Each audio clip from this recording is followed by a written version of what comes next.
I hate this. What's good, lad? Yep. Hey, bro. Oh, I went the wrong way. No. Shit, hell. I forgot you were there. Since it's Halloween month, I decided to clear some of my horror backlog, starting with one of my favorite horror games that has ever been created, the original Outlast. We don't talk about the second one. We will be completing the DLC for Outlast, which is Whistleblower, on the hardest difficulty, which is Insane difficulty. Insane difficulty is the same as Nightmare difficulty. The only difference from normal to Nightmare, you can only carry 2 batteries when you could previously carry 10. Standard enemies will kill you in 2 hits, and the big boss enemies like your Traegers, your Wall Riders, your Eddie Gluskins will kill you in 1 hit. And Insane difficulty is permadeath, so if you die, you're going straight back to the start of the game. Whistleblower on Insane is the only trophy I have left for the 100% of this game, and this trophy has escaped me for 9 years. The beginning of this DLC, we're seeming to be halfway through an experiment, but then the game hits you with a classic 2 hours earlier. We then see ourselves at a laptop, seemingly typing out an email to someone quite interesting. Alright, there's the good old message that you receive at the start of the first game. But as someone comes to look for us, we have to quickly send the email and then hope and pray that no one finds that laptop. Yeah, that doesn't work out too well. But now it's time to go do our day job, our 9 to 5. After taking a seat, we end up seeing someone who we will definitely get to know a little bit better later on in the game. There's the boy. There's Eddie Gluskin himself. Eddie is definitely one of the more memorable horror characters I've encountered the past 25 years that I have been breathing air on this planet. Mainly for other scenes, but we'll touch on those when we get to them. But after we've done our work and made Eddie a little bit uncomfortable, it's time to go clock out. We just have to quickly go get our laptop. Somebody's been telling stories. Oh no. On the floor! Down! And we'll be seeing this guy a lot as well. But after a few threats and then getting Randy Orton punted into the head, the DLC officially begins. We then arrive back at present day, still being experimented on, but then we get set free, and we notice the Wall Rider absolutely massacre this guy, and then we grab our all-important camera. Then while trying to escape this room, we have another very brief encounter with the Wall Rider, and then we come into this room and see, I don't even know what this is, a sacrifice? And remember, lads, there are no observers here. So get pressing that like button. After being allowed to leave, we almost get ambushed by this boy, but it's very easy to get past him when you know he's there. Then while crawling through this vent, we learn of a plan to call the National Guard with a radio, so that is our next objective. On the radio, the National Guard could be here, but we don't even know the radio works. It's shortwave. If the person's got electricity. And shortly after, it's now time to deal with our first antagonist of this game, and that is the cannibal. Yep, man's head explodes in the microwave. Now, the cannibal is just another standard inmate. However, he just looks cool. On to our very first obstacle of this game. We need to grab a key in order to open up this door, and this area is roamed by that cannibal. However, since we're speedrunning this game, we hop into this hole, grab a key, and then he's somewhere around here. Think he's behind me? Maybe he's like be bumping, but we're just gonna hop over this and then turn the key. Oh, he's gone. Yeah, well. After opening the door and progressing forward, this boy decides to have a bit of a jump scare. Hey, bro. The cannibal then tries to cook us for a nice meal. You stay there and cook. Just casually chucks us in a furnace. But we are very easily able to bust down this wall. And we free. We then scale up this area and then meet up with the cannibal again in this hallway. Hey, buddy. Bye, buddy. Then after we get hit with that jump scare from the beginning of the video, shit, hell. Then we are hit with another one. Turns out I don't remember that much. And now time to deal with the final encounter of the cannibal. He's a good villain. I just wish he was in the DLC a bit longer. Right, I remember having to play Ring Around the Rosie with him here. I remember, right? He spawns here? Yep, there he is. Then just ring around the Rosie him a little bit. Through here. Yep. We spin this valve, and now it's time to get the hell out of here. We hop in the elevator in order to reach the courtyard. I think that's the end of the cannibal. I don't remember, right? Is he? Yeah, he's just licking the glass. Yeah. Well, not licking it, but... Now, the courtyard's a funny one, since it's basically just atmosphere. Nothing really can kill you for a good few minutes, aside from this damn jump scare that randomly happens. Come on. Where is it? There it is. Jesus. Editor Josh here, while trying to find that clip, that freaking thing got me twice. So I'm not amused. Before arriving at the basketball court, we get a nice surprise from some characters from the main game. It's the twins.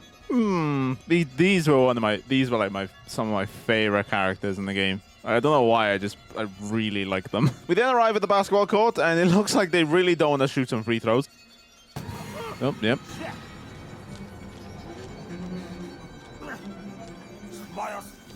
Pardon me, gentlemen. Gentlemen, pardon me. And then we arrive at the radio tower and attempt to call the National Guard.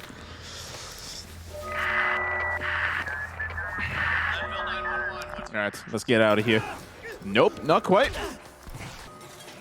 And then we boom. Then while this guy tries to choke us out, something roars in the distance, and that diverts his attention, and he and I need to escape. And as Chris Walker comes in from the main game, we sort of just chill for a little bit, and then we very quickly just sprint around him, and we never see him again, which is a little bit unfortunate. And we escape Chris Walker by jumping out this window into the next area. Now, another area that's basically just full of atmosphere, even if I can't see anything because I don't have a battery. The first bit of light that we can actually see is under here, which thankfully we need to go through. Basically, in order to advance, we need to go through this fence. However, the fence is electrified, and we need to go turn the electric off. We pull this switch, and then it's time to advance until someone decides to turn the damn thing back on. So then we go back down in order to turn off the electricity. And of course, being in pitch black, trying to find my way through this hellhole. Eventually, we come to this tower, and after scaling the tower, we need to hop over to the top of this roof. But sadly, yeah, this jump. Made it. Right, this room's gonna suck. Now, this attic is very dark, and I have no batteries, so this was just an absolute nightmare trying to find my way through this area. Thankfully, I do find a damn battery. Ooh, ooh. Let's go. Now, this attic section on your first playthrough is just amazing, because all you hear, while it being very dark, you just hear a couple inmates talking about a certain dangerous man that is downstairs, that if you're caught, you're effectively just going to be tortured. If they catch us, they'll give us to him. Eventually, we drop in on these inmates, and they want to capture you and deliver you to him. But it's very easy to get around them, and when you do finally escape, the final dialogue that these guys say will forever give me chills down my spine. Oh, bro, this area just makes me so nervous. Before encountering this gentleman, we see this absolute nightmare of a scene. And now it's time for the hardest part of this run. Mainly because we now have to deal with the enemy that can kill you in one hit. And that is Eddie Gluskin. I hate this. Oh, I hate this. What's good, lad? I hate this so much. And yeah, you've seen the start of this video. Just play the clip again. Oh, I went the wrong way. No. Oh, I took the wrong turn. Later that same evening. Darling. Thankfully, this time, we do juke him out, and now it's very easy in order to keep your distance until you have to push this thing, to which case, he teleports straight to you. Then once we make it through the door, we're home free, right? Cool. We're going strong. Kind of. But to mess our foot up, which is really rough. Yeah, now we have a limp. This doesn't really change the game that much, since, because we now have a limp, I generally think the game would be impossible if he kept running at you at full speed. So now he just sort of power walks towards you. We try and open this door, and Eddie almost appears out of thin air, and we need to hide in this locker. And you know what's coming up. Obviously, I can't show these scenes because YouTube will just smack me with a demonetization. But if you know, you know. Just enjoy these facial reactions of me being very uncomfortable. No! No, don't! Please! All right, a couple hours later, we are strapped to a table. Again, if you know, you know. Inmates try to fight Eddie, and thankfully, he leaves us alone for a little bit. Now, I do turn my lights off here since it was getting quite difficult to see in the dark, and I was just really concentrating, and it's hard to concentrate with these damn lights on me. But again, running from Eddie with a limp, we hop out of this window on our bad leg. We eventually wind up in this gymnasium with all of Eddie's victims literally strung up, and it's definitely a sight to look at. Now, this is the last difficult part of this run. Just know that if you do this, you have beaten the game and getting that last trophy. So we have to grab this key, which spawns Eddie behind us, and now we need to play a bit of cat and mouse with him. We push this grate and then bring him back into the main room, then squeeze through, and now is just the final sprint. My heart is going mental. Oh my god, please. Please. My heart rate is going mental. You make it up here, it's done. Oh my god, I've done it. I think I've done it. And now, thankfully, it's time to leave. Oh my god. It's done. I've done the DLC. Now, technically, there is another way you can die here, and I didn't realize. And I almost messed it up right at the end of the game. Eddie's trying to string you up, and I'm just chilling on my phone, not realizing a quick time event's about to come up. I forgot that was a thing.